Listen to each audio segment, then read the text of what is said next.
Web development అంటే ఏంటి అని తెలుసుకుందాం. ఫ్రంట్ ఎండ్, బ్యాక్ ఎండ్ అని రెండు ఉంటాయి.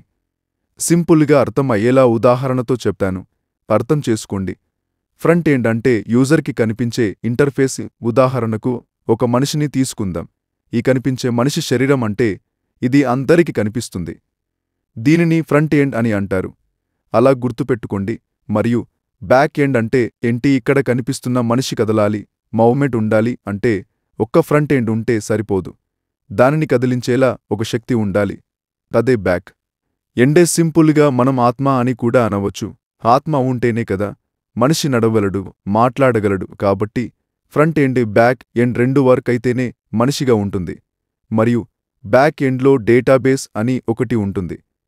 డేటాబేస్ అంటే ఉదాహరణకు మన మెదడు, బ్రెయిన్ అనుకోండి.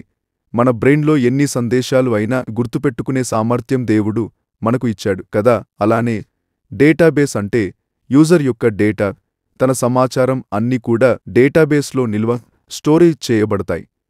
ఆ డేటాను నిల్వ చేయవచ్చు. డేటాబేస్ నుండి ఇంటర్ఫేస్కి యాక్సెస్ చేసుకోవచ్చు, తొలగించవచ్చు, డిలీట్ చేయవచ్చు. ఇప్పటి వరకు మీకు ఫ్రంట్ ఎండ్ మరియు బ్యాక్ ఎండ్ గురించి పూర్తిగా అర్థమైందని భావిస్తున్నాను. ఇక ఇప్పుడు ఫ్రంట్ ఎండ్ అంటే ఏమిటి, బ్యాక్ ఎండ్ అంటే ఏమిటి, వాటిలో ఏమి ఉంటాయి అనే విషయాలను ఒక స్పష్టమైన వీడియోతో తెలుసుకుందాం. ఈ వీడియో మీకు నచ్చితే లైక్ చేయండి, షేర్ చేయండి. ఇలాంటి మరిన్ని వీడియోలు కావాలంటే Srikanth Dev studio YouTube channel subscribe చేయండి. Thank you.